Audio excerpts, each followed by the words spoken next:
to the Tuesday, December 14th, 2021 meeting of the Parks Advisory Commission. This meeting is being held electronically to protect public health and safety due to the COVID-19 virus and to comply with orders issued by the governor, the Michigan Department of Health and Human Services, and/or the Washtenaw County Health Department. We intend to conduct this meeting similarly to an in-person meeting. However, please be patient if there are technical issues. Public comment will be via telephone only. To speak during any of the public comment opportunities, please call 877-853-5247 or another of the published numbers and enter meeting ID 949-7173-0458. This information is also available on the published agenda in the public notices section of the city website and on the broadcast of this meeting on CTN channel 16, AT&T channel 99, and online. Recording in progress. At www.a2gov.org/watchctn and select government channel. Colin, could you please call the roll? Commissioner Morrison. Present from Ann Arbor, Michigan. Commissioner London. Present from Ypsilanti, Michigan today. Commissioner Ramaswamy. Present from Ann Arbor, Michigan. Commissioner Skilas. Present from Ann Arbor, Michigan. Commissioner Borgsdorf. Present, Ann Arbor, Michigan. Commissioner Marson. Present, Ann Arbor. Commissioner Kraut. Commissioner Smith. Councilmember Briggs. Here in Ann Arbor. And Councilmember Grand is not present as of yet. You have a quorum. Okay, thanks, Colin. And just an official welcome to Councilmember Briggs. She will be joining Councilmember Grand as our representatives on PAC from Council. Yeah, thank you. Happy to have you. Moving on to approval of the agenda, which was sent out ahead of time. There are a few changes, amendments to the agenda today. Under presentations, we will no longer be having a presentation from Give 365 regarding operations during the pandemic. They had a scheduling conflict, so we look forward to hearing from them at a future meeting. And then we have one other change, addition to the agenda actually. Under new business, we'll put it as the first item under new business. I would like to add a proclamation in appreciation of Colin Smith, as well as a resolution to rename the walking bridge on hole number 1 at Huron Hills Golf Course in honor of Colin Smith. Second. Second, thank you, Lauren, for a second. Any comments regarding those changes? Or everyone is all in favor of approving the amendments to the agenda, please say aye. Aye. Aye. All opposed? Any other amendments to the agenda? All right, thank you. Thank you, Colin. Moving on to our first public comment period. Any members of the public who wish to address PAC are welcome to do so now. And each individual has 3 minutes to speak. And there will be a second public comment period at the end of our meeting. Kristen, do we have any callers? There are no callers. Okay, thank you. Moving on to approval of the minutes. We have minutes from our November 16th, 2021 meeting in our packet. Is there a motion to approve? Motion to approve. Motion by Rachel. Second. Seconded by Steve. Any discussion? All in favor of approving the November 16th, 2021 PAC meeting minutes, please say aye. Aye. Aye. All opposed? All right, minutes are approved. Thank you. Moving on to presentations. Our first presentation is going to be presented by Dave Borneman with NAP regarding operations during the pandemic. So Dave, welcome. Thank you. Colin asked us to come in and say a few words about how we have been managing through COVID for the last 19 months or so, as everybody has been. We have a couple of innovative programs, but rather than me talk about them, I want to introduce Tina Stevens and Becky Hand, two of our NAP supervisors. Tina oversees the volunteer program and our outreach program, and Becky oversees our inventory program and handles all of our GIS data as well. They each have a short presentation. We'll let Tina start, and then Becky can follow after that. Take it away, Tina.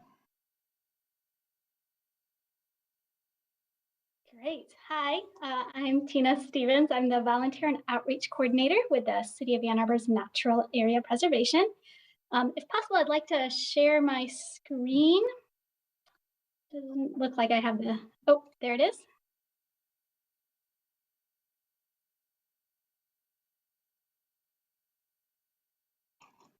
Perfect. All right.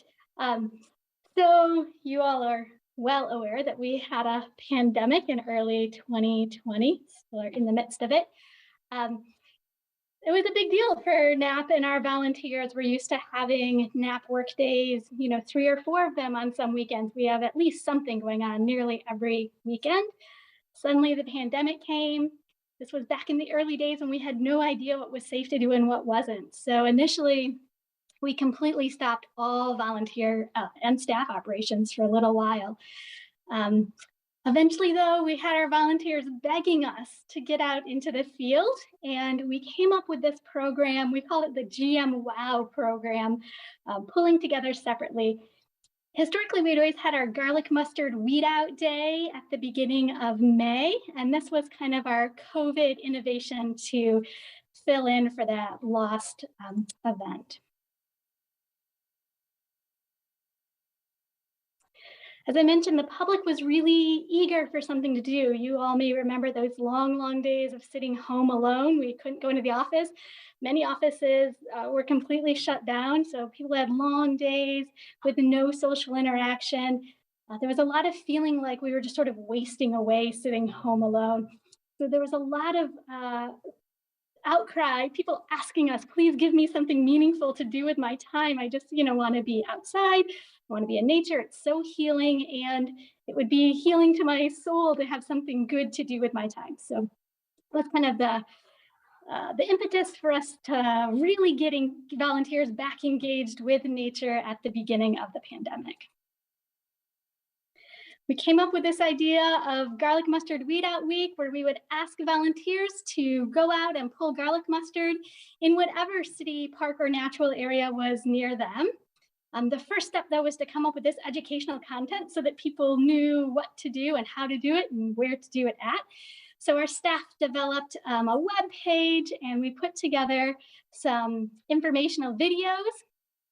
And then we reached out to some local partners and asked if they would help promote this event and get the word out to the community that we had this meaningful way for people to engage in restoring their natural areas, even in the midst of a pandemic. We sent out postcards to park neighbors to help get the word out. We got some great press. Click on Detroit and MLive both ran stories for us promoting the event. We did a few Facebook Live events during the week of Garlic Mustard Weed Out Week to keep the excitement going and to share more details with folks about what kind of plants they should be pulling. This was our busiest week ever on Facebook. More than 1,000 engagements was a lot for NAP. We don't have that much excitement usually on our Facebook pages, so we were pleased to see the community engaging virtually with us, and we hoped that meant that they were out in the field pulling lots of garlic mustard, Dame's rocket, and other invasive species. We had some anecdotal evidence coming in. We were seeing piles of bags at some of our park entrances. Want to highlight Peter here. He's our steward at Miller Nature Area. He got his book club to come out. They all were very spaced in the park and wearing masks, because we were still wearing masks outside at that time. And they pulled more than 30 bags of garlic mustard and other spring invasives out of Miller Park Nature Area.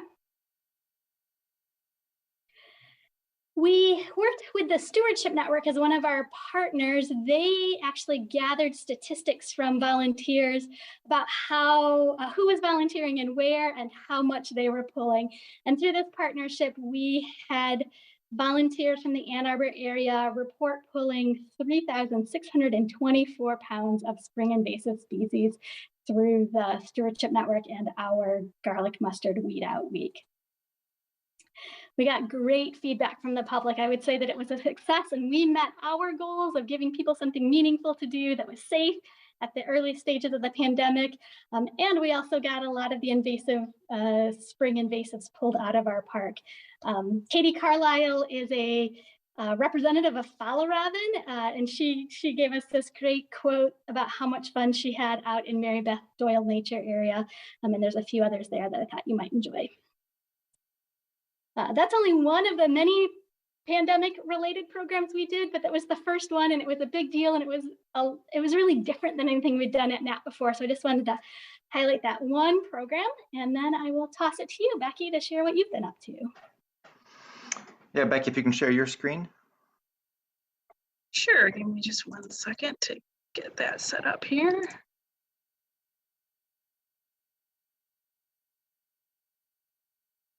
All right, move some stuff out of the way. Can you see my screen? Yes, but it's not in presentation mode. There you go. Is it now? Okay, Yep. Great. All right, thanks.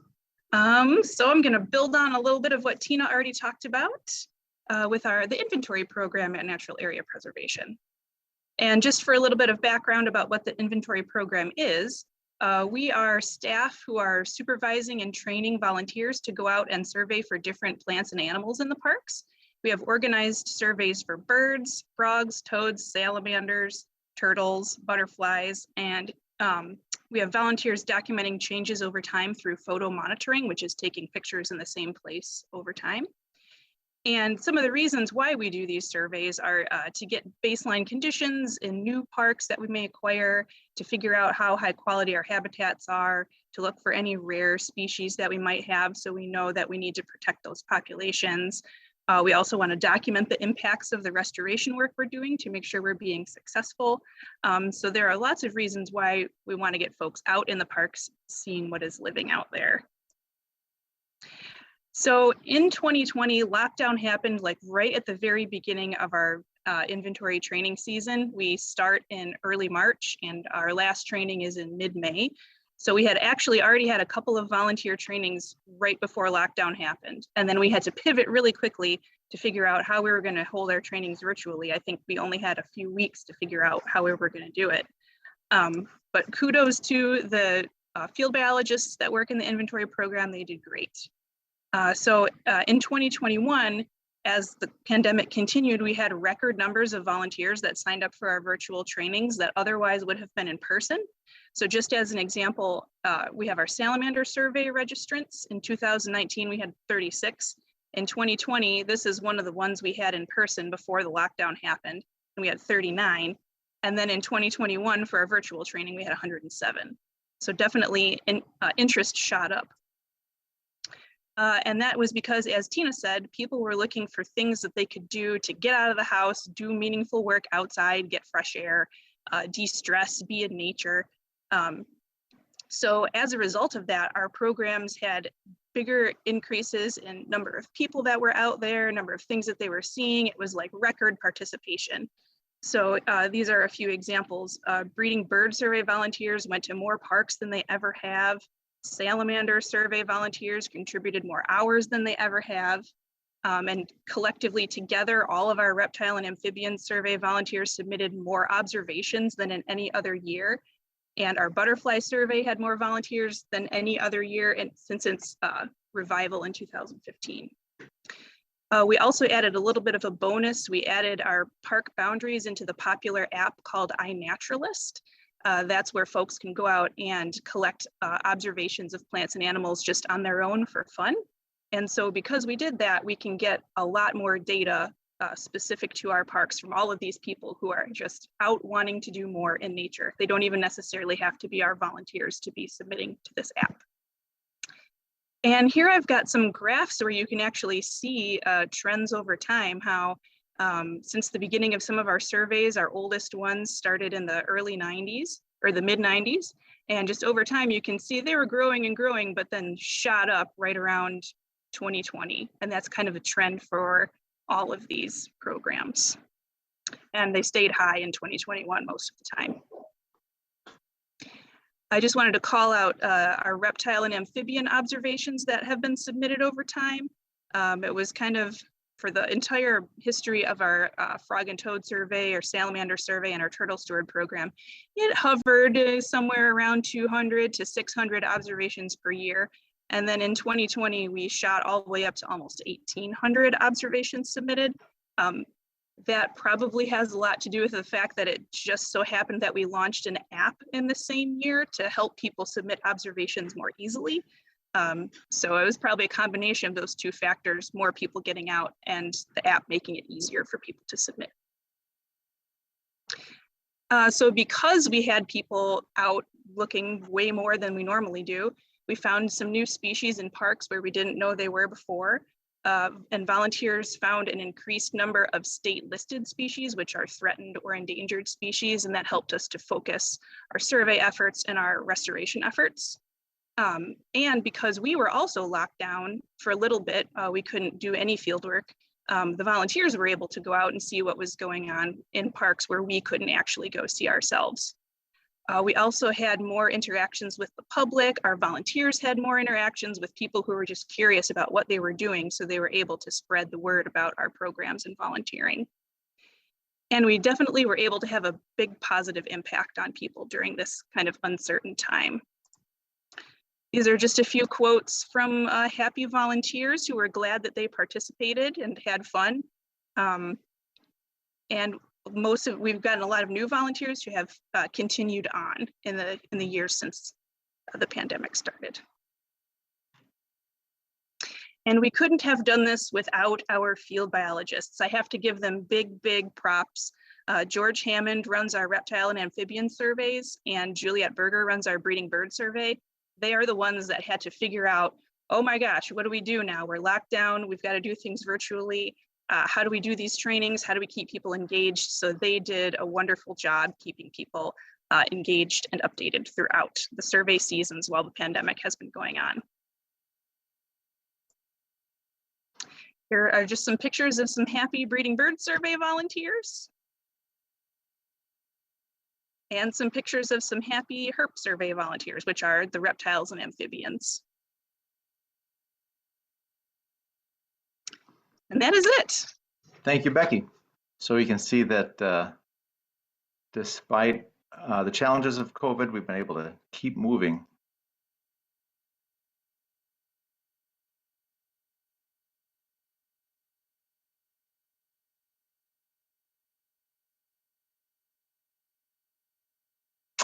That happy to answer any questions, or otherwise we can pitch it back to Colin. Yeah, Paige. thanks, guys. Does anyone on PAC have any questions for Dave or Becky or Tina?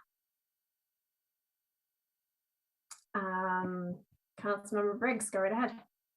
Yeah, thanks. Thanks for that great presentation. Exciting to hear all the progress. This is just something I don't know if, since I'm so new to this, I'm not sure if there are volunteer efforts in Napa areas for sort of also for trash cleanup and things like that. That's or if that's part of the 365 program more so, because that's something I've just been hearing increased kind of comments around during the pandemic, probably because people are out and about. But well, it's both. We certainly do some of that, although most of our work is in the natural areas, and the Give 365 program focuses on some of the other non-natural areas. So you'll hear about some of their efforts and probably some of the trash cleaning that they've done. I would guess next month in January. okay, thanks.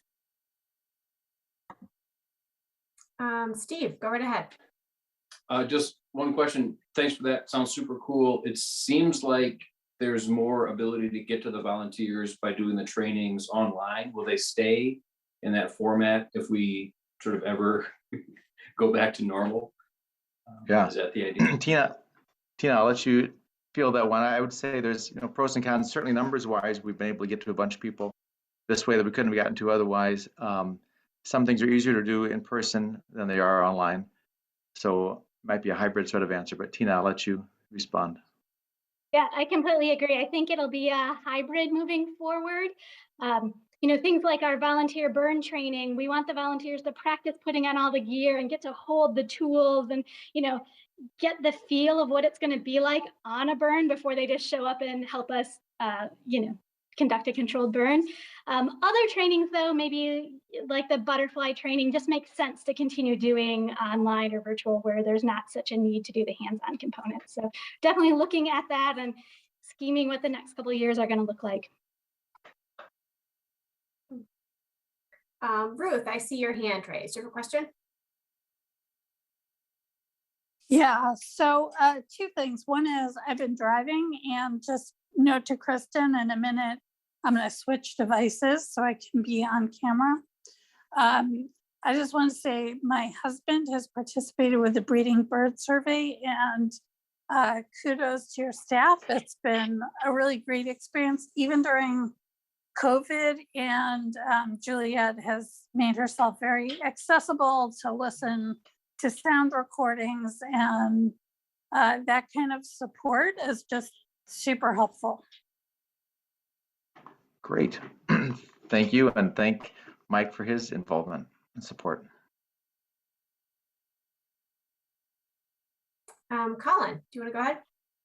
Yeah, I really just wanted to take a minute to commend staff, for the work that they've really done throughout the pandemic. This is kind of one area or program, but it's kind of indicative of how staff reacted to the pandemic.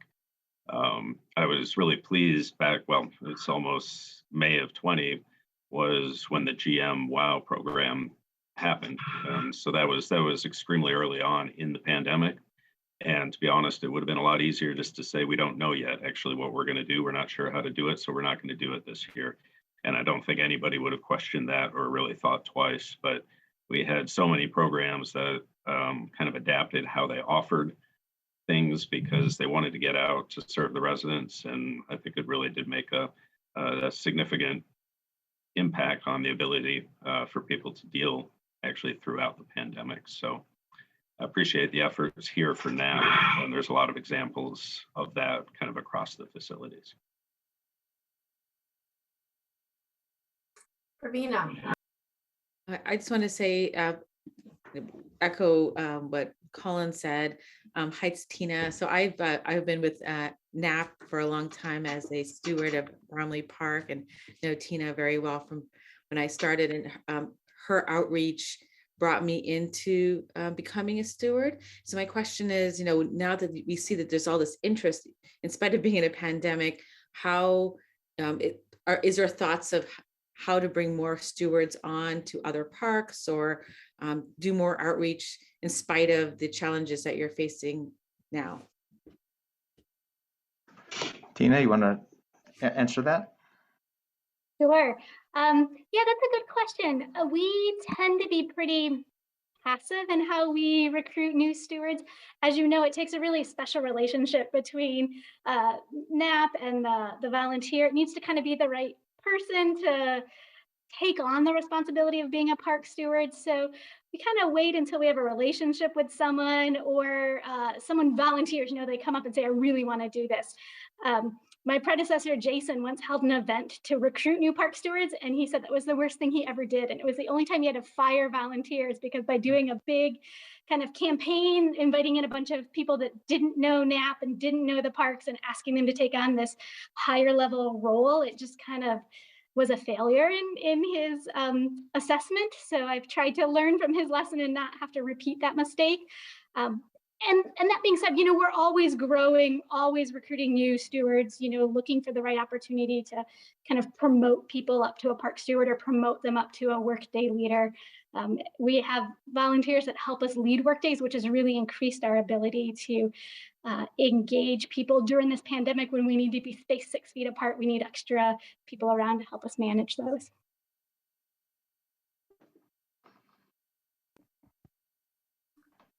Any other questions or thoughts? All right, well, Dave and Becky, thanks for all your amazing work and for sharing it with us today. You're welcome. Thanks for having us. Okay. Thank you. Bye. Bye. Moving on to our next presentation for today. I'd like to welcome Doug Kelly, the Director of Golf, to present on the Huron Hills and Leslie Park golf courses. Excuse me.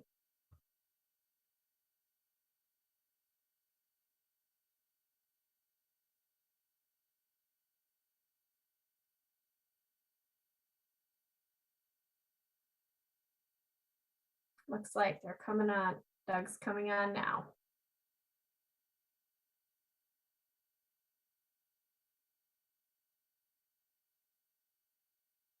All right, thank you. Can you hear me now? Hi, yes, we can't see you, but we can hear you. Okay, let's see. There Anyway, you are. Yep, we can see and we go. hear you now. Great, welcome. Welcome, thank you. Yeah, we thank you for allowing us to be here today. I think with me, we've got Andrew Walton, who's our facility supervisor at Huron Hills, and then Victor Morales Rios, our new golf course superintendent. COVID was a very turbulent time. As bad as it was for thousands of people, we do have a good story to tell. And I had so much information to give you in such a short amount of time. While we did a video, so if I could share my screen, or if you could share your screen with the link to the video, we could show that, and then we'll answer questions afterwards. Yep, Kristen should be helping share your screen.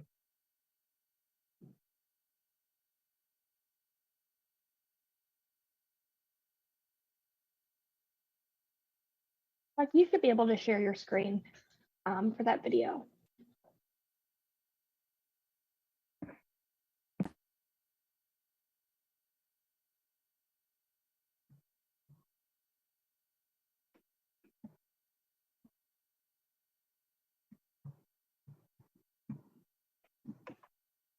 Can you see this? No, Not yet. let's see. Yeah, I'll pull the video up just in the there we go. interest of time. There we go. We can see it now, yeah. You can see mine? Okay, I'll start it.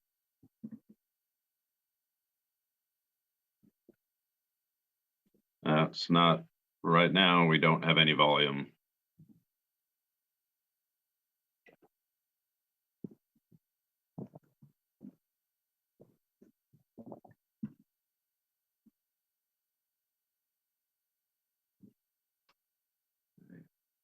If Kristen's sharing it, does it need to be her volume? Oh, there we go. Welcome to the A2 Golf staff's presentation on golf operations. This presentation is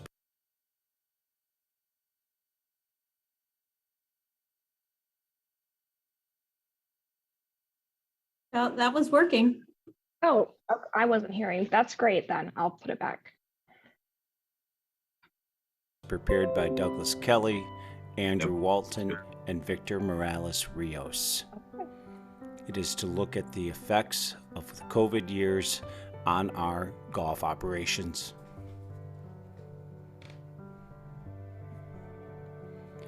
"2019 was our last normal year. It was also a year in which we were searching for a new golf course superintendent. We needed to hire a new golf course superintendent to not only oversee and elevate the daily maintenance of both our golf courses, but we were looking for an experienced environmental manager who could lead us with sound, safe stewardship programs for both of our courses and two of the largest continuous green spaces within the city limits."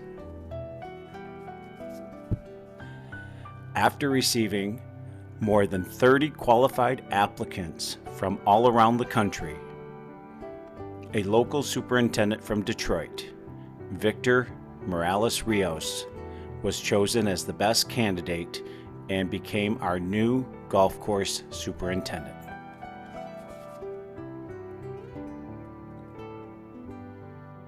Victor introduced us and the entire city to the plight of the monarch butterflies and enrolled us in a national program called Monarchs in the Rough. To help save them from extinction, we planted more than 2 acres of milkweed which is an essential life pollinator for these monarchs, and so far we've had wonderful results with them. Through Victor and his staff, we have continued to provide impeccable conditions for the golfers while being excellent stewards of the land entrusted to us by the residents of the city. To rave reviews to the golfers and staff, we have introduced new styles of maintenance and mowing while working closely with other city and county organizations to better balance the environment, like our wetland mitigation project here at Leslie Park that was part of a new subdivision relocation project. All in all, 2019 was a good year. We had more than 1,600 people in our junior camps and lessons.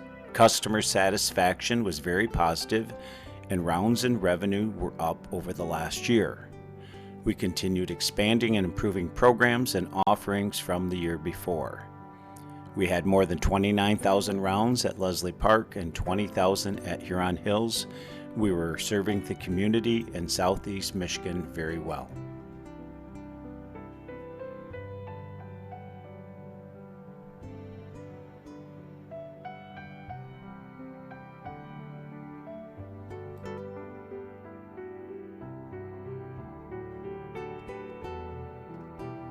At the beginning of the 2020 season, our golf courses were seeing business as usual. There was no indications that we would soon be shut down, nor that this year would be one of the biggest years for us yet. But American life stopped on a dime. Golf courses pulled out their flagsticks, parked our carts, and closed shop. Golf is a discretionary expense for most, and as the coronavirus threatened both lives and livelihoods, no one in our industry knew when it would be safe for golfers to come back, or even more so, if they would. 3/4 of the U.S. golf courses were temporarily closed. While restrictions halted play in most places, many operators, ourselves included, had to argue to help keep maintenance crew workers on hand to groom and maintain our golf courses.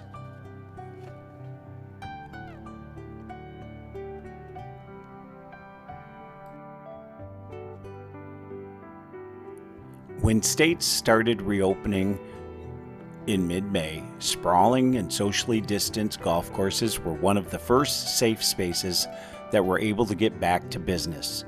New interest in the sport quickly followed.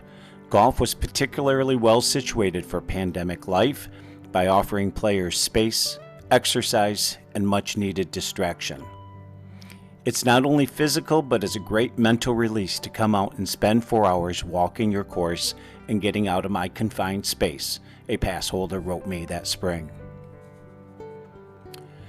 We worked with our safety department and local health organizations for a safe return to play. Limited contact, modified some of the game's most basic principles like barring touch points of contact with rakes, flag sticks, carts, etc. Golf was stirring to life. We began booking tee times online only and required prepayment of these rounds while our clubhouses were still closed. We immediately, though, noticed there was a pent-up need for outdoor recreation. But by June, we were back to fully operating. Golf was embraced as a safe, healthy outdoor sport that could be played by participants of all ages despite the pandemic. Then the rounds began to rise. We were filling up low-demand spots on our tee sheets that normally went unused. Weekends were always busy for us, but now weekdays were filling up too, and doing so weeks in advance. Our rounds and our revenues surged.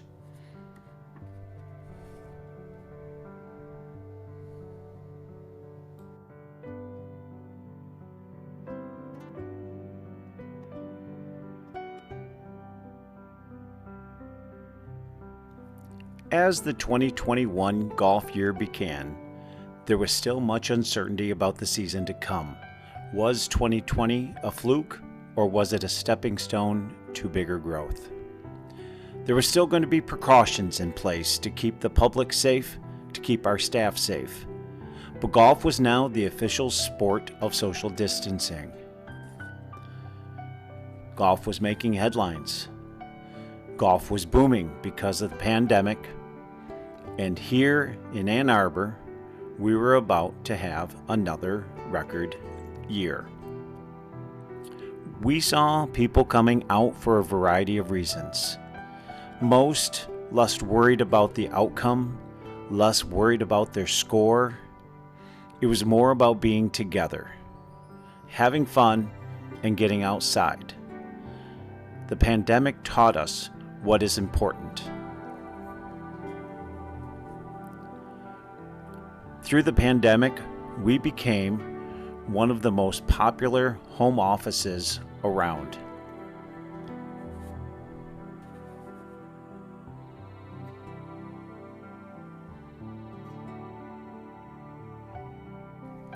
At the end of the year, we finished with numbers we haven't seen locally since the early 90s. Total revenues were at $1.4 million. Rounds at Leslie were over 39,000, 10,000 more than 2 years earlier. Rounds at Huron Hills were at 23,700, 15% above 2 years earlier. But remember, this was also with construction at Huron and the course having limited holes open.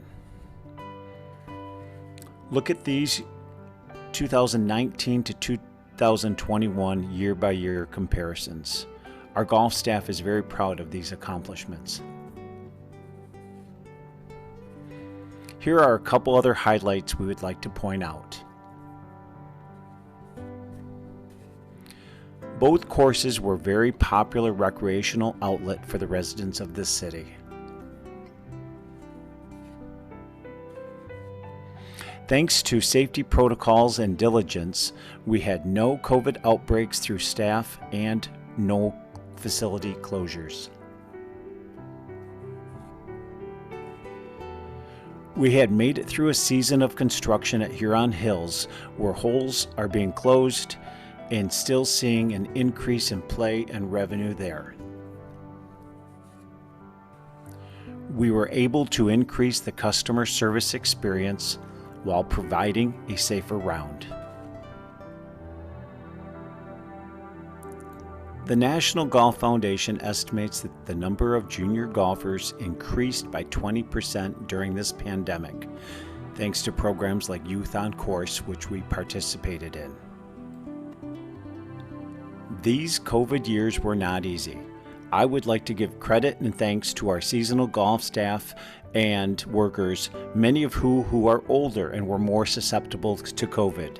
These frontline workers did an outstanding service for us and the local community. Please let me finish by reading a letter from a local golfer who also works at another local golf course. He writes, "Dear golf staff, 2020 has been a tough year for golf course superintendents. Play has exploded and subsequently so has the golf course wear and tear. I hear that Leslie Park is extremely short-handed. That said, I'm amazed at how well the course is being maintained. It is indeed the best condition I have seen in the last 5 years. In fact, in terms of detail, I would rate it above Eagle Crest where I work. You have done a splendid job, sir. My hat is off to you and your crew. This, ladies and gentlemen, best summarizes our COVID years. Thank you for your support."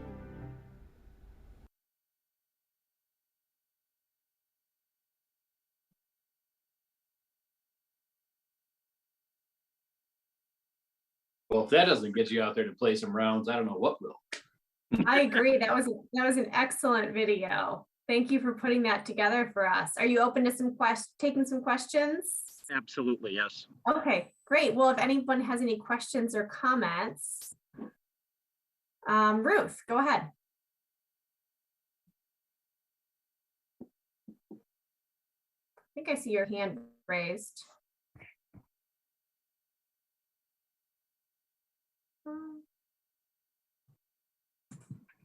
Ruth, did you have a question or comment? I did not have a comment. I just wanted to be promoted to panelist. Very self. Oh, got it. Okay. That was a great video.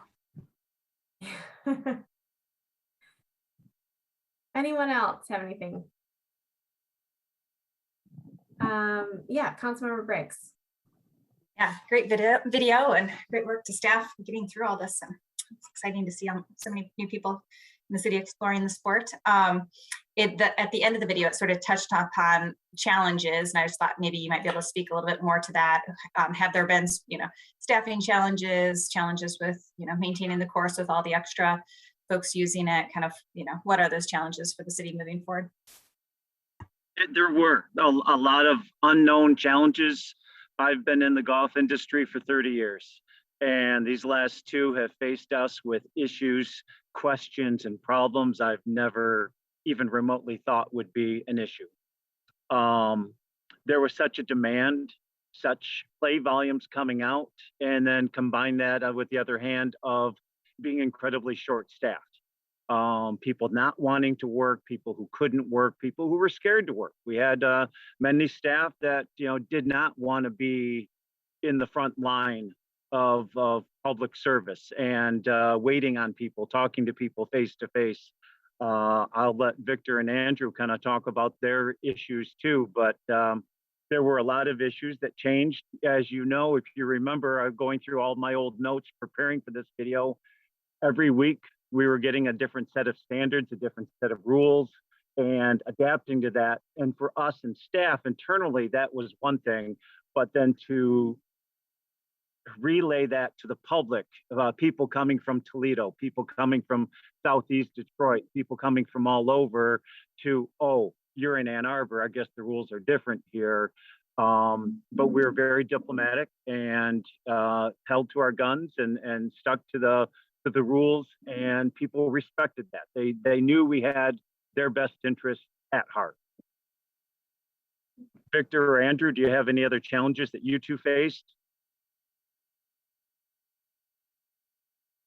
I would like to, just maybe mention staff wages and stuff like that. That was a challenge for us, especially on the maintenance side. I think Victor could also talk to this as well, but just what employees could make at other places when Costco's and big box stores like Target were upping their wages to attract employees.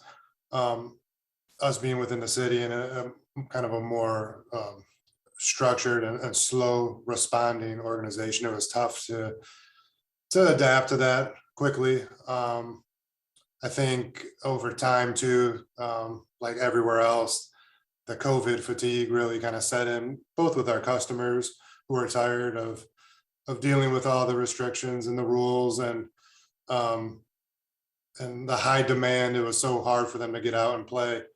When they did come out, just having to deal with the crowds and the rules and stuff. I think people sometimes would take their frustration out on our staff, and our staff would kind of got worn out, especially after 2 years now of dealing with it. But I mean, they were able to handle themselves well over these last 2 years, and have earned a nice off season here. Hopefully that they can recharge their batteries and come back ready to go next year. Yeah, basically what Andrew and Doug mentioned, staffing is obviously our primary challenge at this point. While we can modify our fertility program to be able to do an effort to maintain the golf course with the increase of rounds, if we have no staff to help us, provide the care that we need, then that's going to be an issue. But I mean, we were fortunate enough that this year we had a good hoping that we can have them back. But we are on a flexible environment, so we do what we can to maintain the golf course. And luckily, we work. Our team is very understanding that we do our best to maintain the golf course in the best way we can, and we just continue to do what we can. So, yep. Thanks. Helen, did you want to add something? Yeah, I appreciate the question from Councilmember Briggs, and certainly about the staffing. And this was actually going to be something which I spoke about kind of in my update. But I mean, it makes more sense really to do it in this context. Staff are actually working with HR right now to review all of the wage scales for the seasonal employees. We quite simply, any success we have hinges so heavily on having kind of a talented seasonal staff that want to work with us. So we're kind of in the middle of going through that analysis of wages and that, but instead of this year, instead of only comparing it to what, for example, a lifeguard makes at kind of another facility, we're also looking at what is pay for these other entry-level jobs. And I think I heard Andrew mention, I can go to Target, I can make $15 right away. How am I going to be a lifeguard for $9.75? So we are kind of working hard at that to see what we could do to adjust the wage scales to retain employees, but also to bring in kind of more. That'll be something I'm sure that will come to council as a part of the budget process. Would obviously have an impact to do it, but I think that in order to get us to a level where we're able to recruit, we really need to do something like that. We saw over the last couple of years, the number of applications submitted was probably 40% lower than in the past. We were able to make things work because not all of our programs were operating at 100% capacity, so we didn't actually need as many staff as we used to. But if we see that same trend and everything opens up, then that will obviously be a concern. So, I mean, I feel optimistic about the information that we're getting and actually being able to move this ahead. I think that Administrator Tohaney is extremely open to listening and kind of considering approaches to things. So I would hope that we'll have some good news on that front. We're also working, I heard Andrew mention just that at times over the last couple of years, certainly some of the customer interactions with staff have been very difficult. I think all of you will have noticed, stores that you visit right now, oftentimes you'll see some signage that basically lays out customer expectations for behavior. And that's something that we're also working with the administrator's office to come up with some signage or a statement that shows, support of the frontline staff and what expectations of behavior are. So we will continue to work on that information.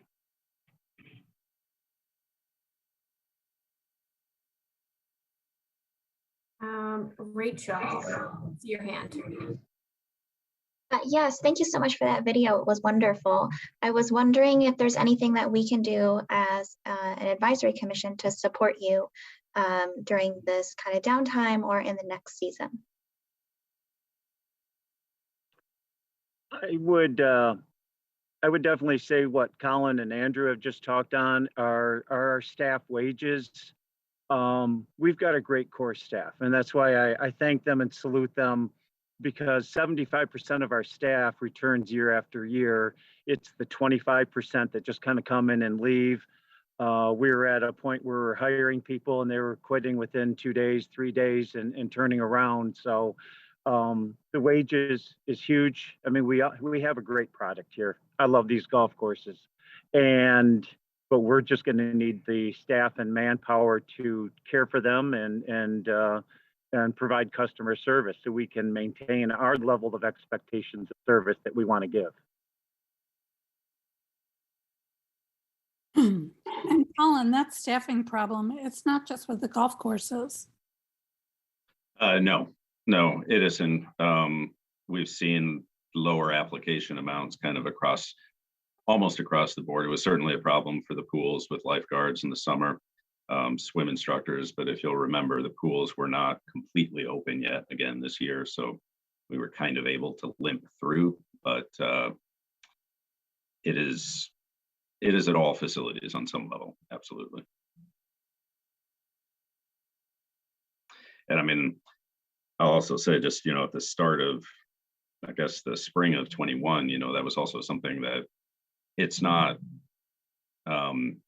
unique to Ann Arbor or to Parks and Rec, but that was kind of a higher end issue for an awful lot of areas. I remember Cedar Point was actually closed a couple days of the week because they couldn't be staffed to do it. So I mean, it is really kind of a wide ranging problem, but we're aware of it. And I think we're taking the right steps to look at pay is one large element of it, absolutely. But what other things are we potentially able to do to help recruit? You know, it could be to pay for training, it could be to give a bonus after they spend a certain amount of time with us. All sorts of other incentives, I think, will be on the table to consider. And I see your hand, but real quick, Kristen, could you please promote Councilmember Grand to a panelist? She's waiting right now. I just had a question about, have you explored ways to do more with the fewer staff that you have? Are there any opportunities there to improve efficiency? Not incredibly for us, only because we were one of the few facilities operating full force, 7 days a week, sunrise to sunset. In one of the videos with the turtle, that's Hank, our turtle here on the course that we've relocated a couple times. And that was talking about slow play. And, you know, we've gone from 8-minute to 10-minute tee times to spread people out. This was a very pleasant surprise for us because we suddenly saw there wasn't a need for rangers as much out on the course because people were self-pacing themselves. The pace of play was fantastic. Customer service comments were great on how the rounds of golf have went. Exactly what people wanted to come out was for a nice, decent, speedy round of golf. They were getting that. So we were able to cut some man hours that way, but in other ways with just the length of the day and the length of the season. And we didn't hire probably at least 10 to 15 people that we normally would have hired just because we couldn't find the staff. So we're utilizing our rangers that we didn't need as much now to be cart attendants and washing and sanitizing carts, because that was one of our hottest touch points that we had to make sure was clean. Colin, go ahead. Yeah, if I could just add maybe one other thing. I'm in a little bit of a, I suppose, a reflective mood today since it's the last meeting that I have. And early on, when I became the manager for parks, we had Councilmember Grand will remember these, but we had a lot of meetings about the golf courses, and we had a task force that worked on improvements for both Huron Hills and for Leslie Park, and asked a lot of tough questions about the golf course and their role. And it's very rewarding to see how well these places are doing. And just to give some context, I went back and looked. In 2007, we were doing 13,000 rounds of golf a year at Huron. Now we're up to 25,000. And understand that within that kind of period of time, like the growth in the game across the industry has really not gone up all that much at all. So to have that sort of increase at a course is amazing. For Leslie, in 2007, we did 21,000 rounds, and this last year we almost hit 40,000 rounds. So it's just very rewarding to see that happening. These guys, Andrew and Doug, have been instrumental in that from the time of the golf task force. Victor has been an incredible addition these last few years on the conditions of the golf course, and Scott Spooner, who all of you know as in his role as kind of the manager of maintenance, was also the superintendent at the golf courses before Victor. So all of these people have really done just a huge amount of work to get them where they are today. And a lot of seasonal staff that come back year after year after year that really make a huge impact on the experience that the customers have. So good job, and thank you. Thanks for sharing that reflection. Any other thoughts regarding golf right now? All right, well, Doug and Victor and Andrew, thanks so much for putting together that great video and for joining us today. Thank you. Do they want to maybe, I don't know if they want to stick around. We're talking about Huron Hills, hole number 1 a little bit later in the program. Yes, Steve, good point. Yeah, if you do want to stay on, once we get to new business, we are talking about Huron Hills again. Thank you. Yep. All right, moving on to the reports section of our agenda. First up, report from Parks and Recreation Manager, Colin's last report for us during PAC. Yeah. To start with, I'd actually like to congratulate Dave Ornament. As you all know, he announced his retirement just kind of a couple of weeks ago, and he has been so instrumental in parks for Ann Arbor to create the program that he has. I just think anytime you leave and you leave something behind that's going to carry on without you, you've made an impact, and he absolutely has. So congratulations to Dave. On to updates and news. We are happy to announce that the trail has reopened in Gallup Park between Mitchell Field and the vehicle bridge. I went out on the weekend and walked it, and it was great and smooth and wider, and I could hear people on it actually making nice comments about it. So it was really, really nice to see. We are expecting to have in the spring, there will be a ribbon cutting for it, because we are still actually waiting the installation of the benches and site furnishings, but we would like to do a ribbon cutting in the spring. That will involve the county and also Huron Water Pathway Initiatives, Huron Waterloo Pathway Initiatives, because they were important funding partners on this project. So I hope that's kind of a harbinger of what will come for the Bandimere to Barton partnership between the same 3 organizations. Wanted just to report that the rink seasons are going well. Lots of demand for the public skates. We've started to see over about 150 people at open skates for Buer Park when kind of the weather cooperates. Over the weekend, actually, I think on Sunday, we had almost 250 people there for that.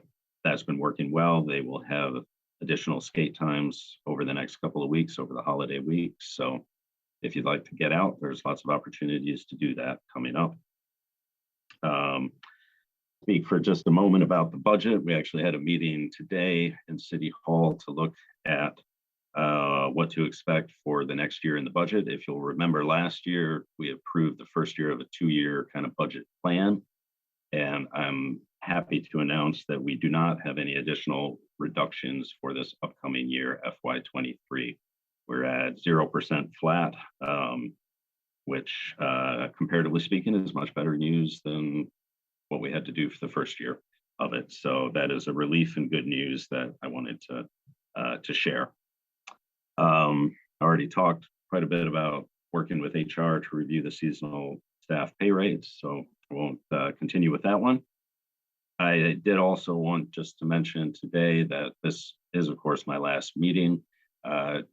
Josh Landefeld, with whom you've all worked, will take over as the interim when I leave, effective January 3rd. And he has obviously stepped into this role before. There are a couple times when I wasn't able to be at work for kind of a period of time, and he has stepped into the role and really done a super job. So I think he'll be more than up to the task, and you'll be in good hands. But I wanted just to share that. And I think those are all the updates I have in my notes today. Thanks. All right, thank you. Any questions for Colin?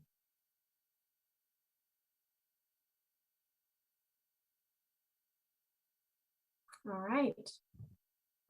Big milestone there. Moving on, Patty's not able to join us today, so we won't have a RAC report. Reports from other relevant commissions, committees, boards, or task forces. Steve has an update. Pick me. Yes, I'm gonna pick you, Steve. Steve has an update for us regarding the Council of the Commons. So take it away. Yeah. Thank you. I just wanted to give an update to the group about some of the discussions we've been having.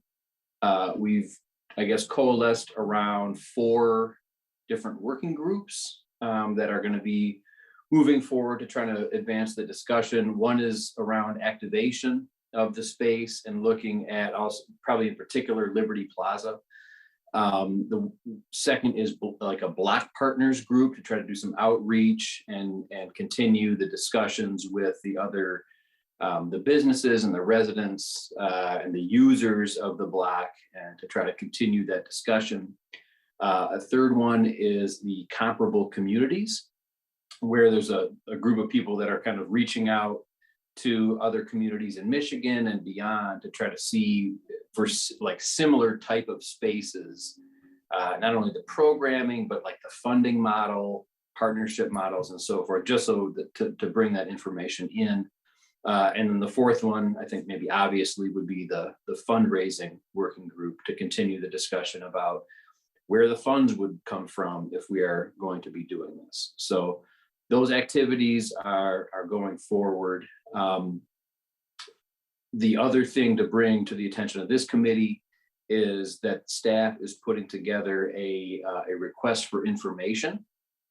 It's not a request for proposals, for somehow development proposals on the sites maybe, but a precursor step, a request for information, so that potential bidders or designers or interested parties could give feedback as to concepts, timetables, pricing, so forth, that we could continue, that staff and the committee and all the interested parties could use as we are thinking about, if you ever get to the phase of an RFP, you would want to have a budget, a concept, so forth. And so this is kind of a precursor step for that. So that is what the Council of the Commons is presently doing.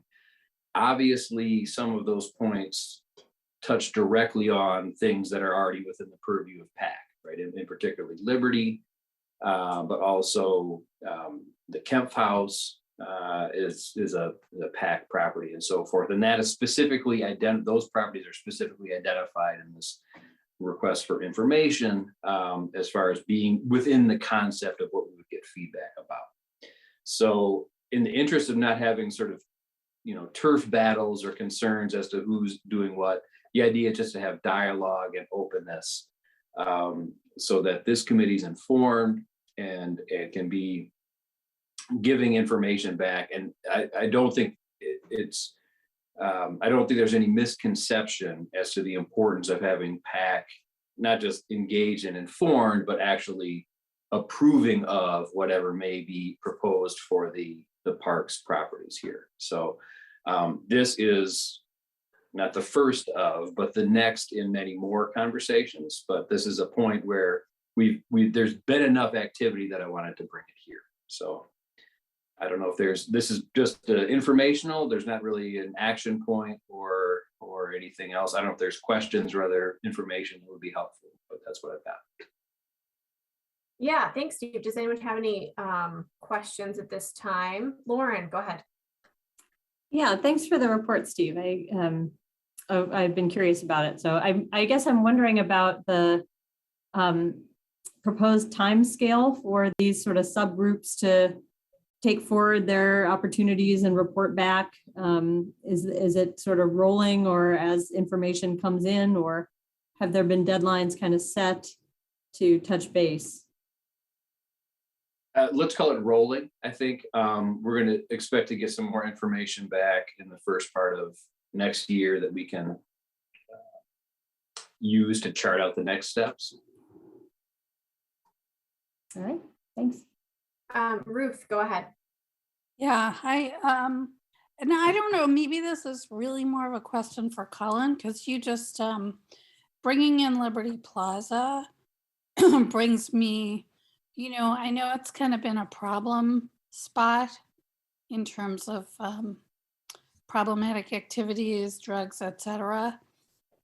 And so Colin, I don't know if there are sort of short-term things that Parks is doing, or if that is that, and I guess the question for Steve maybe is that a totally separate discussion, or is it all part and parcel of the same?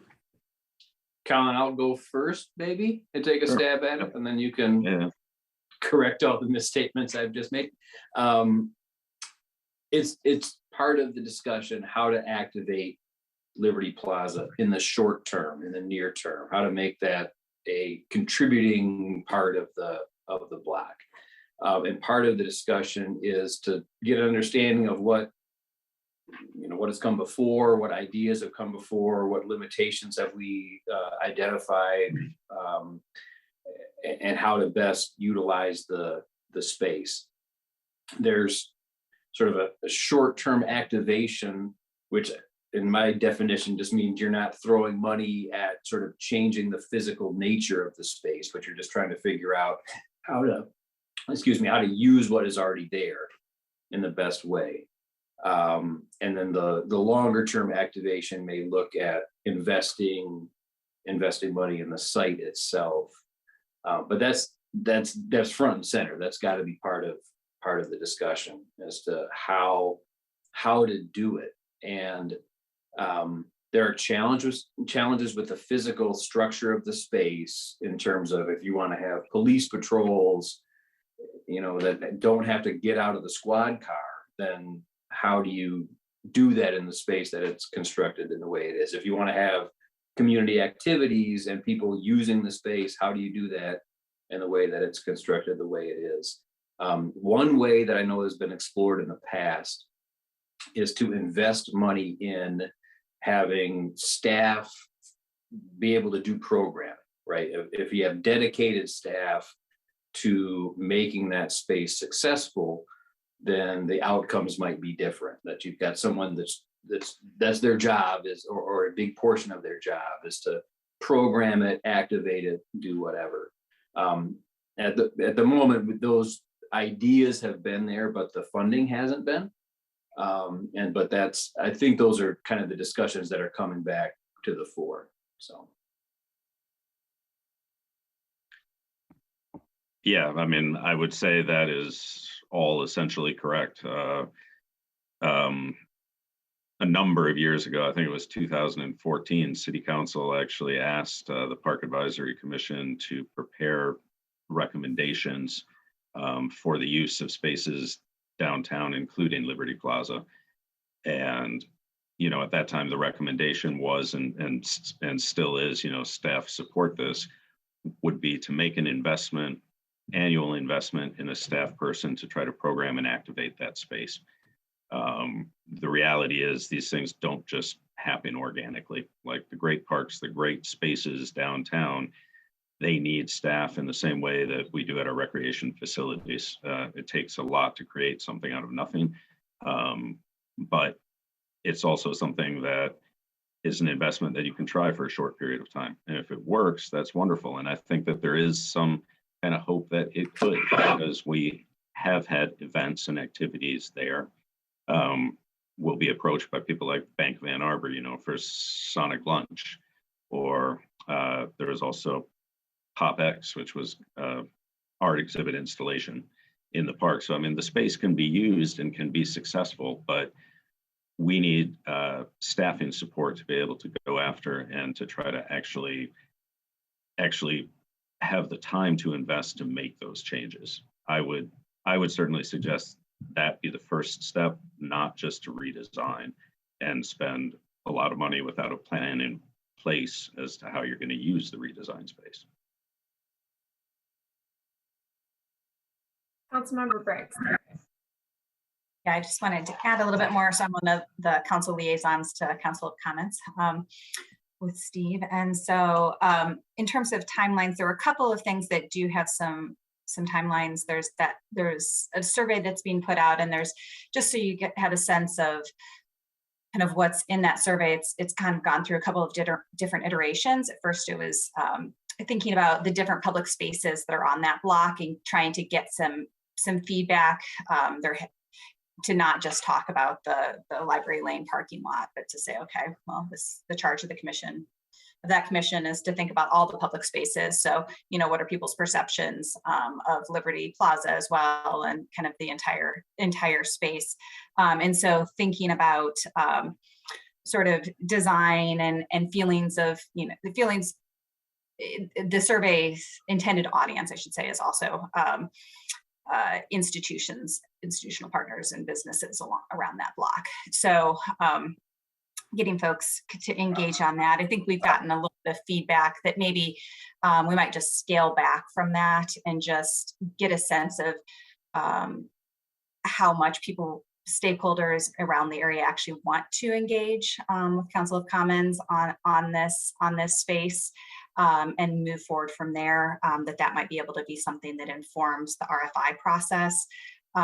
So I would anticipate that survey is probably going to go out in early January, but a much more scaled back version of it. And then the timeline for finalizing the RFI, the sense had been late January. My guess is that might need to be pushed back a little bit longer. I think there's probably going to be some more engagement with PAC that's needed to understand if we're talking about design in that whole space, if we're bringing in a design firm, you know, should we be thinking, you know, more than just the top of the library, that surface parking lot? Should we be engaging somebody to think holistically about the design? My sense is, you know, that was the charge from the voters. So, you know, probably want to get a holistic design back, but obviously that comes with challenges because there's obviously no identified funding. So anyway, probably some feedback is going to be needed from this group at some point. Also, just this is outside of the Council of Commons, but just so you're aware, there has Administrator Dehoney has been putting together a kind of a stakeholder group specifically to talk about Liberty Plaza and some of the increased issues of violence in that space. And so there's some data that's been collected around that space and how this park is comparing to other public spaces downtown. And I think that might be interesting and important information for PAC to have as well. Also coming out of that is sort of a stakeholder group that's, you know, made up of employees that are working adjacent to that park, the service providers that are in that, social service providers, the Attleboro Police Department, a lot of different folks that are coming in and saying, how do you know, what's going on currently, how might we improve the situation, and thinking about it in the context of, you know, I'm sure you've heard about our unarmed sort of crisis response, and, you know, trying to put together all these different pieces of puzzle, you know, all these different kind of things to make sure that this space is one that's welcoming to all and safe for everybody who's using it. And so some recommendations did come out of that. The Administrator Dehoney had kind of heard, and so some of them are that the short-term activation piece and the need for a staff member, you know, some of it is having increased presence of mental health workers. So there's a whole list of things that are kind of being considered. And I think it's going to have to go through another iteration of trying to figure out what's actually viable. But I just wanted to make sure that you all are aware that those conversations are happening. But I think that I do think this issue is going to get a little stickier before it gets easier in terms of having two commissions who have a little bit of who are thinking about the same space and what are their roles and how do we interact together well. Thanks for providing that additional information. That's helpful to know. Colin, back to you. Yeah, I would only share just to that for that conversation, there are staff at the table from Parks, and just in general, maybe people aren't aware of this, but Parks works with police and also the social service providers to really try to deal in the best way possible that we can with folk who need some help who are in those parks. But it is, I think, important that people know that those three entities, police, parks, and social services, work collaboratively on this. it's a lot more effective that way. It's the right way to do it. So. Yeah. I'll just add, I mean, in the moment, we're looking at having a new DDA director, new library administrator, new city administrator. And so there's a lot of, people stepping into the roles. And there's a lot of good energy, I think, around or concern for the space. And that this is a good time for it. I agree with what Councilmember Briggs just said, that there's maybe a bit of a taffy pull as to who's going to be responsible for which things. And so that's what makes this part of the conversation so critical, is this continued dialogue back and forth. I don't think there's anything for PAC to decide at this point, but there's certainly an invitation to be engaged in it, to contact me if you've got further questions or want to be further engaged. If there's some desire to have a committee or a subcommittee or a working group or whatever from this commission, all the more the merrier. I think the setup at the moment is to have this liaison, and for my prior sins, I guess I'm the one. But if there's more that is needed, then that's I guess part of the message that I'm trying to send, is that activity is coming up here in terms of getting feedback. How are we going to use the space? And it's park space. So this is really a question that's going to, in the end, come to us. So. All right, well, it sounds like there might be a need at a future meeting for a more robust discussion and or presentation. But we definitely appreciate you being our PAC liaison to the council on the comments, and thanks for bringing up these updates today. Thank you. Discussion.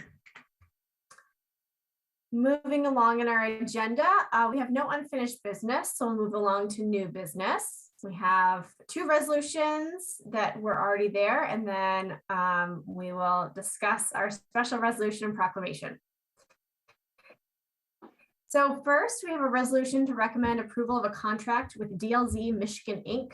to provide professional engineering services and construction oversight for the rehabilitation of the Bandimere Park bridges.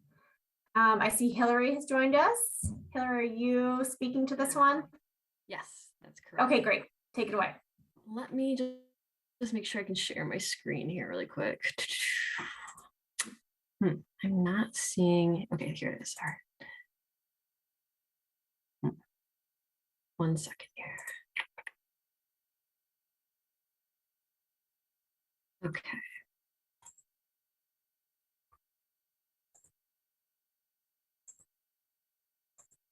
All right. So please let me know if you can see my screen. Looks like it might be. You're good. We can see it. Yeah. You're good. Okay, thanks. Yeah, yes, so this council resolution is with DLZ Michigan. Might sound familiar. They're an engineering consultant that we've used previously for other bridge work. And so this contract for your recommendation is just shy of $40,000. This work might sound familiar because we did talk a lot about bridges over the last few years. So I just wanted to do a quick update of kind of where we've been, where we're kind of going with this. So back in 2018, we did a series of bridge inspections on several of our park bridges. And at that time, for the Bandimere bridges, deterioration was noted on the exposed surfaces that they could see on the steel support structures. So that would be like the sides and bottoms. We weren't able to see the top of those surfaces because of the timber decking that covers it. But based on what we were visually able to inspect at that time, we knew that repair work was needed. So in 2019, we engaged with DLZ. They were able to put together construction documents that were then put out to bid for work at 7 park bridges, 2 of which being here at Bandimere. And at that time, bids came back much higher than we anticipated. So we postponed the work, due to the cost. And at that time, basically the ability to safely defer the work, which allowed us to kind of, plan for these repairs in a future capital year's budget, which is why we're looking at it now. And so then in 2020, we did perform repairs to 5 other park bridges, several of which were kind of similar in construction to this one. And what we noticed is as we were repairing those bridges, when we pulled the decking off, the tops of these stringers, were deteriorated worse than what we had anticipated at that time. So it made us kind of rethink, we just wanted to be sure what we thought at Vandermeer Park Bridges was in fact true. So in 2020, kind of out of an abundance of caution, we re-inspected the two bridges to just kind of confirm the timeline for postponing that work. At the time, we knew that 12 decking boards that existed actually had to be replaced. So what we did is, as we pulled up those boards, to replace them in kind, we had the engineering consultants there to inspect the tops of what was visible. So kind of we had these 12 snapshots as we lifted up these boards. So they were able to visually inspect the top. For the vehicle bridge, it kind of confirmed what we originally thought. For the pedestrian bridge, and these are some images, things were a little worse than what we thought. So, fortunately we did this and we kind of realized, we actually really need to repair specifically the pedestrian bridge kind of as soon as possible. For the vehicle bridge, it kind of validated kind of our original timeline, but because the bridges, are directly adjacent to each other, they're, similar scopes of work, there's an efficiency in kind of doing them both together, if possible, from a budget standpoint. So the contract that we're bringing for you today is just basically using the same engineering consultants to take the previous bid documents and make adjustments so that we can bid the Vandermeer Park bridges separately. So in addition to kind of pulling out that scope of work, they'll be making adjustments kind of based on what we saw in the field. So we're making some tweaks to kind of construction details that'll hopefully, prevent some of this deterioration or at least reduce it from happening so quickly in the future.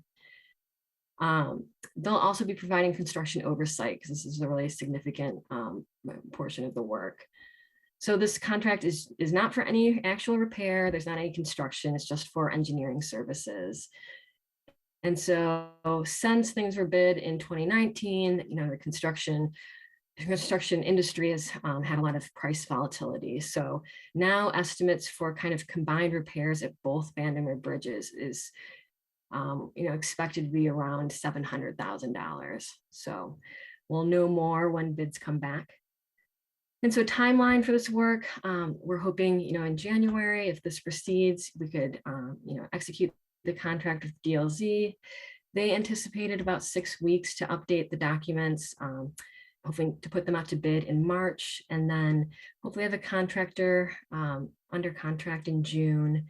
Depending on their availability, it'd be nice to do construction in the fall when the parks aren't as busy as they are, but we'll see kind of what flexibility there is. And, just to kind of wrap things up, as you might have noticed in the resolution, we would be asking for DLZ to be a best source.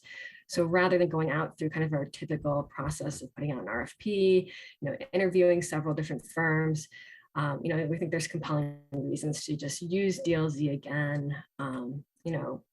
Basically that they spent a lot of time being familiarizing themselves with these bridges and their needs and kind of the scope of work. They're very familiar with the files and kind of the updates that need to be made. And then just the urgency aspect, we really need to have at minimum the pedestrian bridge repaired this season. So, there is significant time in going through that public process. It could be close to 4 months. And then also, just the time if we were to bring another firm on board, they'd want to kind of verify the inspections, kind of verify the previous scope of work. So we'd lose kind of time from that aspect. So, so with that, just open it up if anyone has any questions. Pravina, why don't you go first?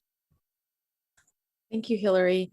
Thank you for this. This is, I know this bridge has been used a lot. My daughter does crew on this bridge. And so when the construction does occur, is there thoughts of, this is kind of the only way in and out into this area.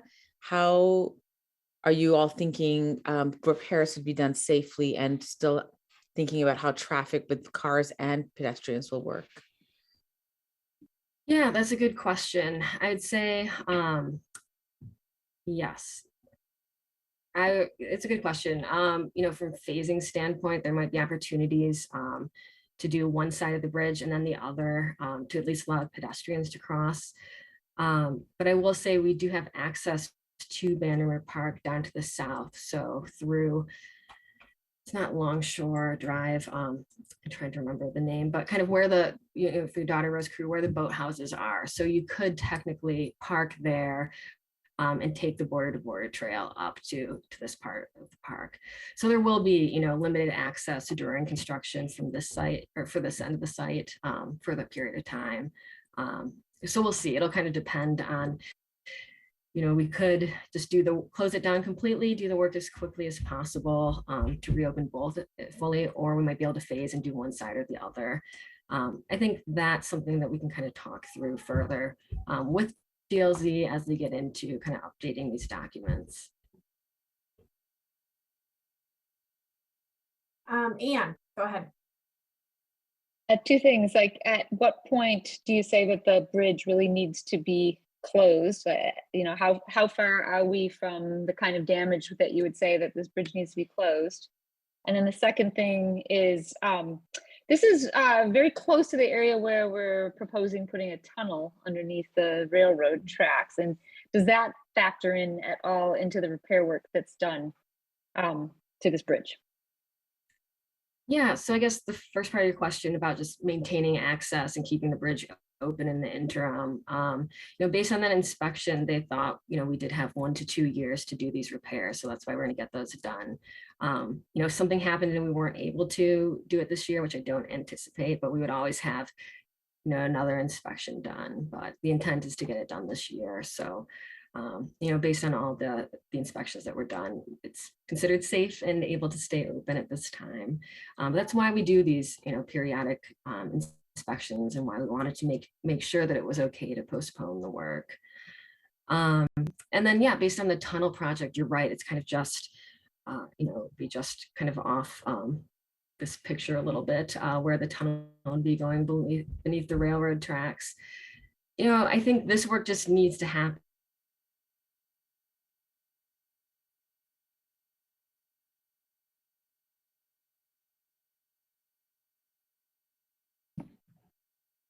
Hillary cut out. You know, There we go. oh, did I freeze? You froze for a moment, but you're back now. Okay, sorry about that. Where was I? What was I saying? You were starting to talk about the tunnel work, and I think the tunnel work. This was going to have to go on kind of regardless. Yeah. So this is kind of a separate thing.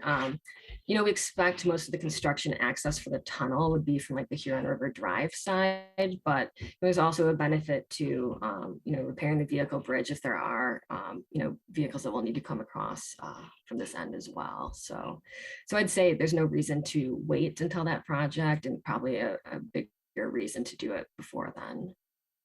But yeah, great questions. Thank you. Yeah, good questions. Councilmember Briggs, go ahead.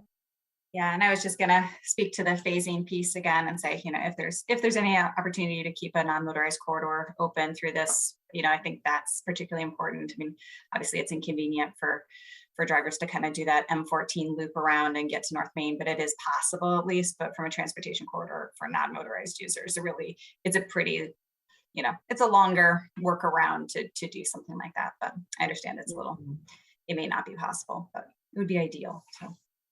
Yeah, definitely. We'll look into options and kind of explore.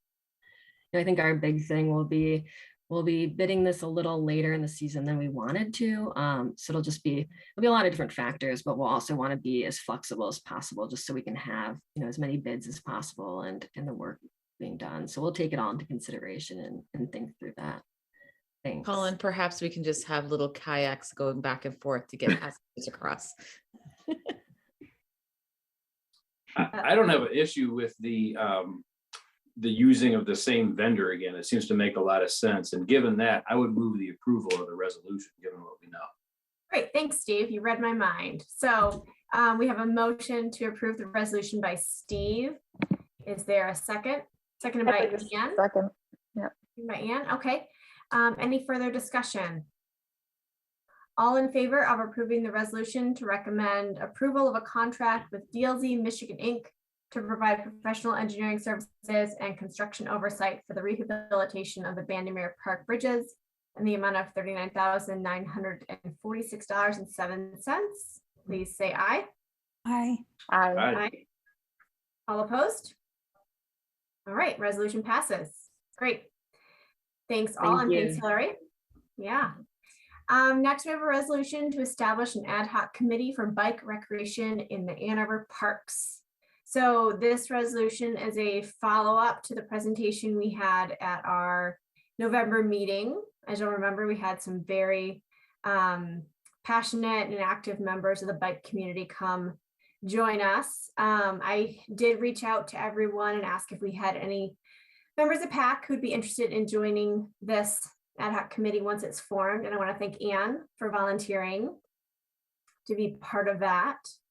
Colin, do you want to add anything to the resolution comments?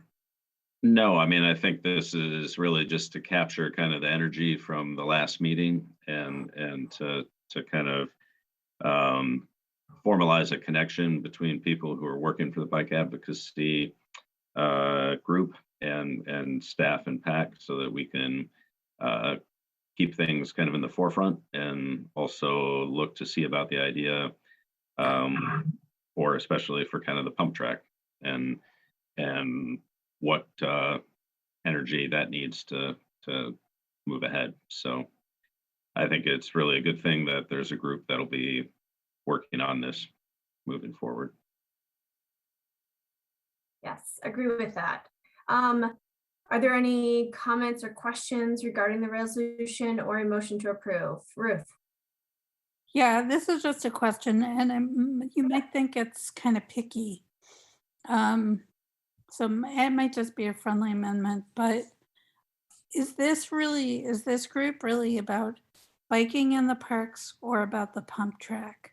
Because if it's about the pump track, I think that the name of the group should really refer to that, because I bike in the parks a lot, mostly on the border to border trail. So when I think of biking in the parks, that's not what I'm thinking about. I'm totally in favor of this, but I think maybe if this is really about getting the pump track going, that's what we should call it, so that when other people are like, oh, what is this? They understand what it is. Mm-hmm. Yeah, I think, I mean, from kind of having spoken to the bike advocacy group, I would say that the pump track is obviously a significant interest, but I like the idea of having it be in a bike recreation group because there are certainly other things that were in their presentation that they're interested in terms of improving things at Vandermeer at our existing facilities for Tubingen, for ways to connect between parks, other opportunities for mountain biking, and so on. I think making sure that we capture all of those needs is important. So I think that was the reason to name the subcommittee the way that it was. But and I think this ad hoc committee does encompass all those things Colin just mentioned, perhaps. And I think the resolution has it set for a 1-year term, obviously with opportunities to renew. So at the end of 1 year, if the focus really becomes on just establishing a pump track, or perhaps there's a further ad hoc committee for just the pump track, and this committee, ad hoc committee, continues in terms of biking in the parks in general. Does that make sense, Ruth, or does that work for you? Well, I think you would be choosing different people if you were looking at sort of broader bike recreation. I'm certainly not going to not vote for it because of that, but I think this is really more about the kind of mountain bike community, and which I think has always been a bit murky in the parks. I was walking in Barton and there were people on their bikes, etc. So I don't know. I don't have a great title either, so. Yeah, I know. I volunteered for this because I'm also, Ruth, like you. I do a lot of biking in the parks. Sometimes I'm on the border to border trails. Sometimes on the mountain bike trails. I have those same kind of questions. I'm always looking at a trail and thinking like, do the parks really want a mountain bike on this trail? You know, like, so the pump track thing sounds cool to me, but just in general, Paige's description of the committee compelled me because I'm interested in how do I, like, from my neighborhood, how do I even get to the border to border trail? I have neighbors that are uncomfortable doing that and want to put their bikes in a car to drive there, and that seems, not great. I'm interested in knowing things like where can I be off-road and where shouldn't I be. Yes, if the pump, I see the pump track as sort of the aspirational mission of the committee, but I think there are enough things to address that are just more general, sort of how do we make Ann Arbor a great environment for recreational bicycling in general. And that's why I volunteered for it. And I think that's well said. Are there other comments, questions, or a motion to approve the resolution? I would move to approve the resolution. Okay, a motion by Anne, thank you. Second. And a second by Lauren.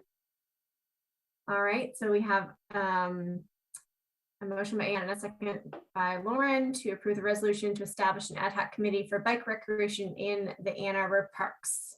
All in favor, please say aye. Aye. Aye. Aye. All opposed? All right, resolution passes. Thank you. All right. Moving on. So as we all know, this is Colin's last PAC meeting with us after over 25 years of service in the city and 14 years as the parks manager. He's getting ready to retire, which is great for him personally, and we will miss him deeply. So I've been talking with Councilmember Grand as well as park staff regarding ways that we can honor Colin and thank him for his service. So earlier today, you received an email from Kristen with the resolution and proclamation attached. So first, I'll bring up the resolution. It's a resolution to rename the walking bridge on hole number 1 at Huron Hills Golf Course in honor of Colin Smith. As you can see in the resolution, there is precedent for this at other golf courses, such as the Hogan Bridge at Augusta National, the home of the Masters. So Smith Bridge would be in prestigious company in terms of golf course bridges. And the resolution also just discusses that the bridge will go over Ben's Creek at Huron Hills, which was reconstructed in 2020. So are there any questions or comments regarding this resolution? Ruth? Yeah, hopefully this will be taken as a friendly amendment. Colin, I've really appreciated working with you. Just yesterday, he responded almost immediately to a butt dial I made. But, you might think of it as a plus or a minus, but you've been cursed with a very common name. So I would like it if it was the Colin Smith Bridge. Okay. Can I make that as well, when we get to amendments or resolutions? Anyway. Sure. You can actually just, did someone second it? Did someone move it and second it? Okay, so there's a motion to amend the resolution from Smith Bridge to rename it from Smith Bridge to Colin Smith Bridge. If there's anyone interested in making a second for that. I would second that, yeah. I see a lot. I saw Pravina first, I think. So Pravina first. So Julie, I think that's friendly. I think it's a friendly amendment. Yeah. Okay. Yeah, we'll take that as a friendly amendment. Any other comments or questions or thoughts in general? I just want to say thank you to Ruth for that, because I was thinking the same thing. Great. Okay. I think it makes so sense. the It's a really resolution- cool way to do this, because Colin is not only a parks person, but a golf person. And the legacy, it's a great spot for it too. I mean, it's visible from driving past. It's the first thing you got to go across if you're on the first hole of, the most popular course. It's awesome that there's this opportunity, and it's fitting. And yay! If I had more words, I would say them, but yes, I'm waiting to vote yes. Yes, great. Thanks, Councilmember Grant. So I'm gonna have more words for Colin when he actually retires in January, so I'll save it for there. But I do want to thank staff that helped Paige and myself with Yeah. because if it were up to me, like I would have, I think they just hit the right tone, and we're trying to do something that was meaningful. And not everyone wants to have a gazillion things named after them. So I hope Colin that you feel that this is that this appropriately honors your service. And even though the bridge may be small, it's not meant to think that your contributions are small. They're so significant. And so, I'm fortunately the person that spent, other than a year hiatus, every single year of Colin's time as park manager as either a PAC member or a liaison to PAC. So when Colin started as park manager, I was pregnant with my child who's 13. So I'm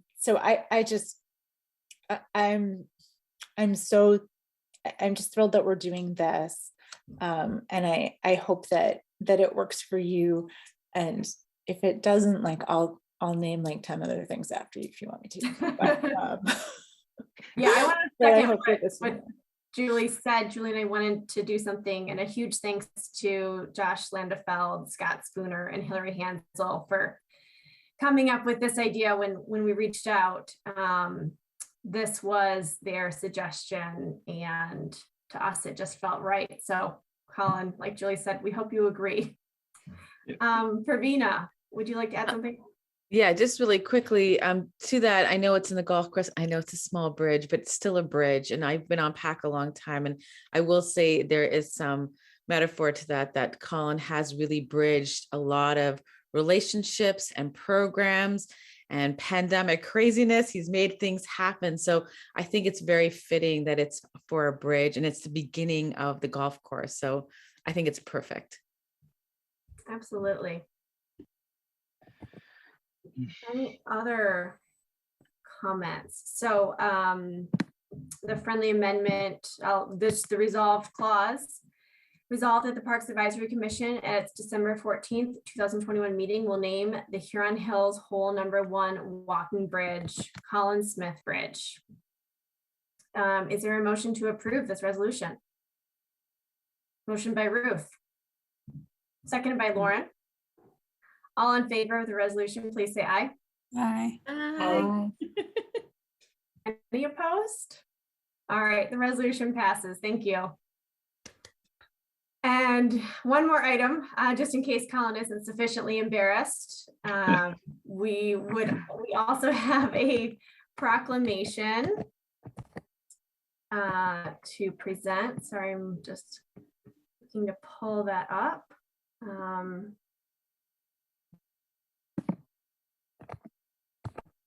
So a proclamation in honor of Colin Smith. And I know we don't have a ton of time, but I hope you'll all support me. I would like to read the proclamation just so it is on the record, because I think it's very well written and it's important that we honor Colin. Whereas Colin Smith has worked for the city of Ann Arbor for over 25 years and has held the position of park manager for the past 14 years. And whereas Colin Smith began his career working for Ann Arbor Parks and Recreation in 1989 with a summer job at Leslie Park Golf Course. And whereas Colin Smith was a recreation supervisor at Huron Hills Golf Course and then Muir Park Pool and Ice Rink, where he created the first annual dog swim. And whereas Colin Smith became park manager in 2008 and his steady leadership carried the department through the uncertainty of the Great Recession and the COVID-19 pandemic. And whereas Colin Smith has led Parks and Recreation Services through expansion and addition of programs, including creating the Give 365 volunteer and outreach program, as well as merging the Natural Area Preservation Program and reunifying park operations and maintenance under the Parks umbrella.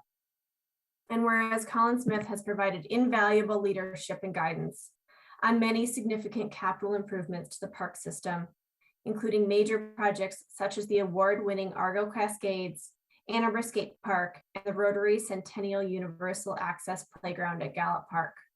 And whereas Colin Smith has been a champion for public golf and was instrumental in keeping both city golf courses open and part of the Ann Arbor Park system. And whereas Colin Smith has guided the last 2 Parks and Recreation open space plans, and whereas Colin Smith's leadership has led to the formation of many partnerships without which key projects and improvements would not have been possible. And whereas Colin Smith has consistently demonstrated exceptional fiscal stewardship and integrity, which has enabled Parks and Recreation Services to thrive under his leadership. And whereas Colin Smith has distinguished himself as a smart, hardworking, and dedicated public servant and has earned the respect and admiration of city leadership and park staff. And whereas Colin Smith's outstanding legacy will leave an impact on the Ann Arbor Park system for many years to come. And whereas Mr. Smith is celebrating his retirement as Parks Manager on July 3rd, 2022. And now, therefore, we, the Parks Advisory Commission of the City of Ann Arbor, Michigan, in gratitude for Mr. Smith's dedication and commitment to the City of Ann Arbor, and in recognition of his long career of service, professional accomplishments, and numerous contributions that have improved the quality of life for the Ann Arbor community, do hereby proclaim a commemoration of Colin Smith on December 14th, 2021. So Colin, thank you for your incredible service. Paige, when you were reading that, you said July 3rd. Oh, I'm sorry, January I 3rd. think that it actually, the written thing actually says January 3rd. It's January 3rd. That's my mistake. Okay, okay. I made that same mistake today. Yes, January. I'm thinking of summer, I guess. I'm ready for summer. January 3rd. 2022. I'm speechless, which is not often the case with me. So I absolutely didn't expect any of this to happen today. So you have caught me off guard and a little bit embarrassed, but in a very good way. I've spent a lot of my life in the parks. I grew up in Ann Arbor. I used the parks when I was a child. Really my first job, almost my first job, was at the golf course at Leslie Park Golf Course as a cart operator, and it was actually found not all that long ago, the pay stub for that first job. And at that time, I think the minimum wage was just over $3 an hour. So you had to work 40 hours a week and you might clear $100 after taxes. So it was kind of an indication as to how long I've been around in parks. And I've been incredibly fortunate to work with so many staff that are just exceptional and have just a passion for what they do, and to be able to work alongside them and kind of accomplish some of the things that were actually mentioned there has just been incredibly rewarding. And I've enjoyed thoroughly also over the years working with the Park Advisory Commission. It has kind of been an opportunity just to meet a lot of exceptional people, to learn from all of you and also prior commissioners. And I think that the relationship between city staff and the Park Advisory Commission is just incredibly important for the success of the parks as it moves forward. So yeah, for everything, I just really appreciate everything that you shared today. So thank you so much. Well, you're welcome. Thank you. It's our pleasure. Does anyone have anything else they'd like to add at this time? All right. Well, we will move on then to a relevant agenda item, which is the Parks Manager job search. Okay, we don't have to vote on that. We do not have to vote on it. Nope. The resolution requires a vote. The proclamation does not require a vote.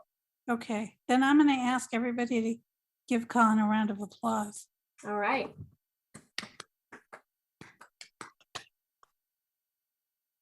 Excellent. Thank you. Thank you. So the Parks Manager job search, as Colin mentioned, Josh Landefeld will be serving as the interim manager. And it looks like we have someone joining us. Chuck?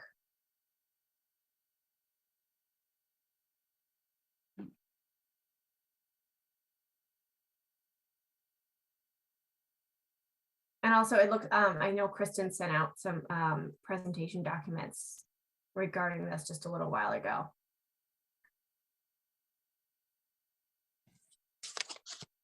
Chuck, are you there?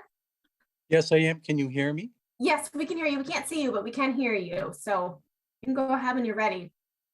Can you There see me go. now? We can see you Okay. now. Yes. Oh, great, great. Well, Yeah. first of all, it's an honor to be here. And I just want to say, Colin, the success that you've had as a director is truly heartwarming. And it is an honor to be here on your last meeting. And my name is Chuck Balling. I'm also a Park and Recreation Director. I've been retired now for over 7 years. And I work for a firm called GovHR. And GovHR is a national firm that is a major recruiter for police chiefs, fire chiefs. We have over 30 consultants. There's 2 of us that do recruiting for Parks and Rec, and I'm one of 2. And I don't know, is Steve online, Colin? Can you tell? Or I do not see Steve on okay. right now. Is he in the But waiting we're- room by any chance, Kristen? No, I don't think so. Okay. Right. Well, I'm working with Steve Schulten, and he was the director of the Arlington Heights Park District, and we've been doing over numerous recruitments. So we're honored to work with you on this recruitment. One of the steps, and I think in front of you, you have a schedule of what we're looking at as far as the timeline and things like that. And then also there's an ad source list. So today I wanted to make sure that you had that, you had a good idea of what the schedule would look like and also the outreach that's going to be taking place for this position.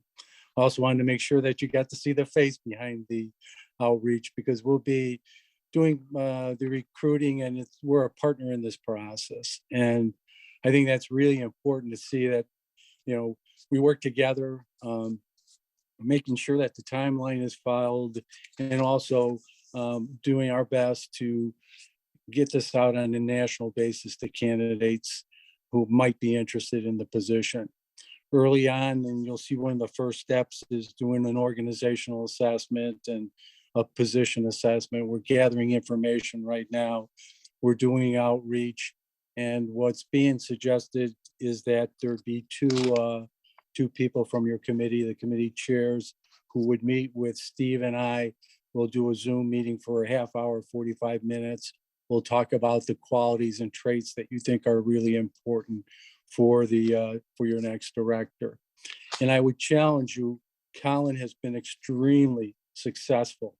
And believe me, from a recruiting standpoint, I like to look candidates in the eye and say, listen, the guy who's finishing up here has had an amazing career and has worked in a wonderful community. And that goes a long way in attracting candidates to apply for this position. So it's his success and the foundation that he's put in place, I think, that's going to help us attracting good candidates, and most importantly, good internal candidates also that we hope will be applying to. So right now, getting that feedback, developing the job announcement, and that job announcement and those qualities will be in the brochure that will be shared with the candidates, and then going through a process that'll take about, anywhere between 60 to 90 days. And we would hope by March, April, we'll be doing interviews and having the process completed. As far as the list of the recruitment schedule, I guess I would start with that. Are there any questions on that? Rachel, go ahead. A question, I think, for you, Paige, or the group, is anyone struggling to access these materials? I am not finding them. Yeah, I was actually just checking the link and was not able to pull them up, but we can make sure that Kristen sends them out to us after as well. Okay, great. I just wanted to make sure I wasn't missing anything and to Yeah, let no, you I know. don't think it's just you. I don't see the link working. I don't know. I can, yeah, I have them. Are you talking about just specifically the 2 documents, the ad manager sources? Yeah, one of the documents is called the recruitment schedule. Yep. And the other one is the ad source list. Yeah, so if you click on the agenda through the Parks Manager's job search and go that way, they're coming up.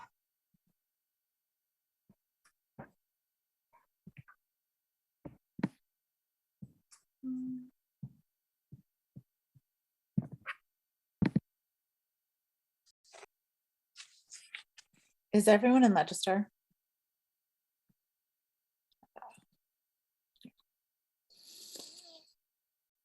Right, I know for me, I'm accessing them through the materials Kristen sent out.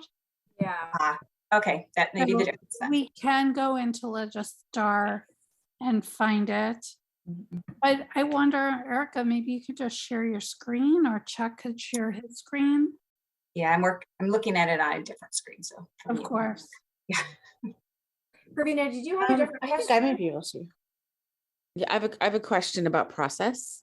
Yeah, go So ahead. what Paige. so then if we're looking at till March, what is PAC's engagement or involvement, if at all? Is it just are we part of the selection committee? Do we have any involvement on from an interview? I'm not really sure if we are at all part of this, so. Does anybody know? I could certainly speak a little bit to it, just in terms of, I'm not sure, obviously, what the selection panel will look like. You know, I can certainly give the feedback from years past. Usually PAC has had a seat at the chair for the selection committee for positions that oftentimes come before you. So for example, the park planners, the deputy managers, the managers. So that's certainly feedback that has been provided.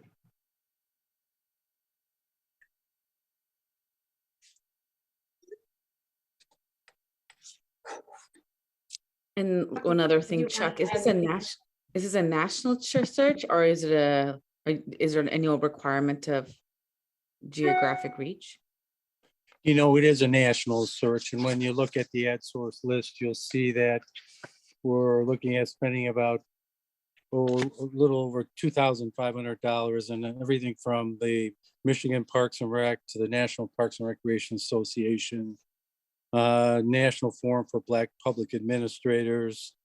We're going to be reaching out to the local government, Hispanic Network, Veterans Job Listing. So you'll see that it's a very diverse list of sites throughout the country. And then I think the other thing that's nice about GovHR, we've been doing other searches, and we have a pretty good list of finalists for other jobs that we've recruited for. And so we'll be doing outreach to especially some of the top candidates that have been interested in other jobs. So it'll be a national search.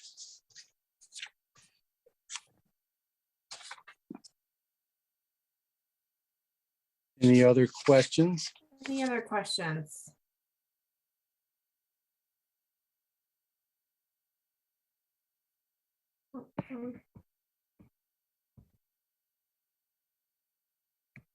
Okay. Well, Chuck, Okay, we look thank- forward to future communications with you. Yep. And thank you for having us tonight. Appreciate it. Okay. Thank Okay. you. Happy Thanks. holidays to everyone. Thank you. You too.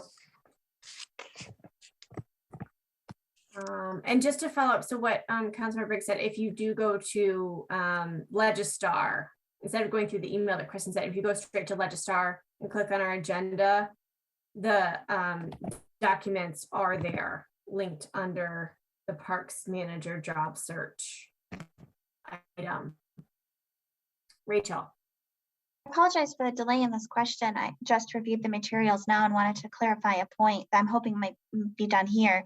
Will the entire process be virtual? It looks like yes. And if it is entirely virtual and we're considering a candidate not from around here, how will that candidate familiarize themselves with the parks?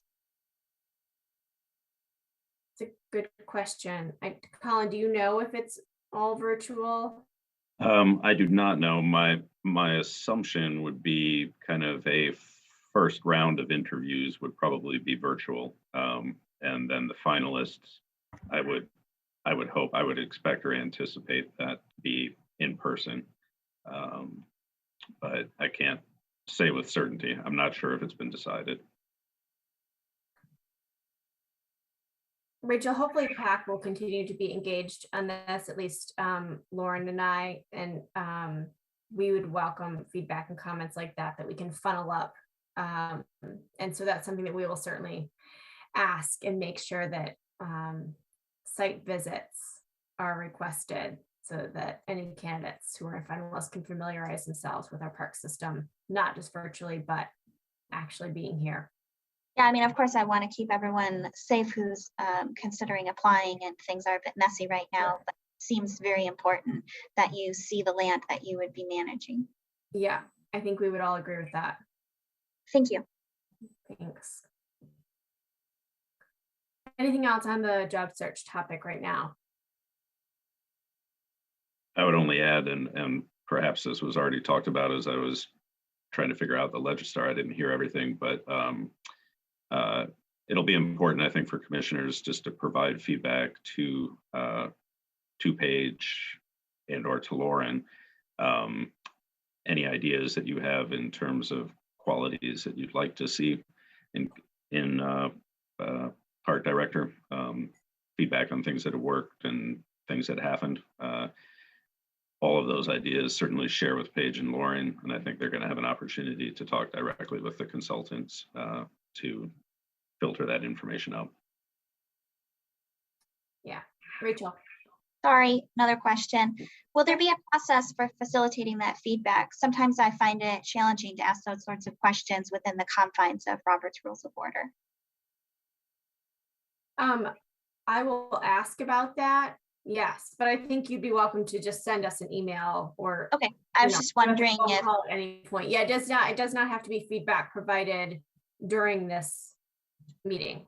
Okay, I was just wondering if perhaps you could ask the consultant if they've ever surveyed a commission or sent out anything to rate different qualities or anything to really get our thoughts started on what we might value. You know, I don't want to give this group homework, but I'd welcome an opportunity to ground my thoughts in this outside of our meeting agendas here. I agree with you. I will ask that question because that's a good point. I think that would be very valuable homework for us. Any other thoughts on the job search? Okay. Next is commission proposed business. We need to approve the 2022 PAC meeting calendar.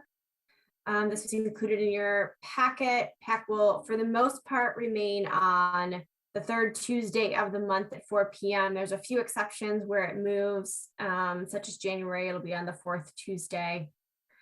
Colin, remind me, do we need a vote for this? No, you do not. Okay, all right. Any questions or concerns regarding the meeting calendar as presented? All right. Land acquisition matters, we don't have any this month. Our second public comment period. Kristen, do we have any callers at this time?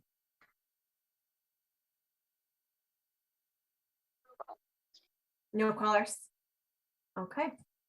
Communications are included in your packet. So we stand adjourned. Thanks everyone for joining Happy today. holidays. And Thank thus you. ends Colin's last PAC meeting. Yes. Thank you, Colin. Thank you, Colin. Thank you. Congratulations. Thank you. Congratulations. Yes. Thank you. Thanks. Bye, everyone. Bye. Bye.